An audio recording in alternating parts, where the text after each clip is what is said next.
Umculi kaMaskandi ophinde wabe usomahlaya owaziwa ngoSpikili usalokhu ekhale njalo ngentokazi uNaledi Aphiwe eyaziwa ngephimbo layo elimnandi. uSpikili wagcina ehlangene noNaledi emva kokuthi akhiphe le video. uNaledi wakhipha ividiyo esho kanje emva kokuthi ehlangene noSpikili. Angazi umguqane ngedela ngizwe ngimqome yibo bafethu aze ngasho Spikili bengithi sephelile nje indaba yakhe ngoba ngambona.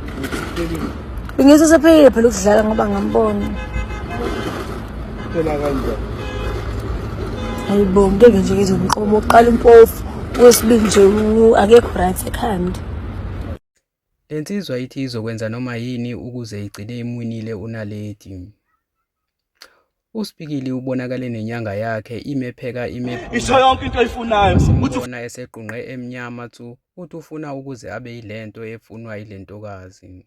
Wena Ledi mntana womuntu sekushintsha kusho ivoice uthe ngiyahlanya ngisahlanyike nje manje uthe ungidinga ngimnyama ke manje ntokazi ngiyakuthanda mntana womuntu ngiyakuthanda mama akekho omunye umuntu engimthanda nje angenzela wena yonke into sengikwenzelile lanto ufunani sengishintsha kusho ivoice ngengisalowa ngimemeza mntana womuntu ngiyakuthanda yimi umgabadeli ngiyakuthanda ntokazi.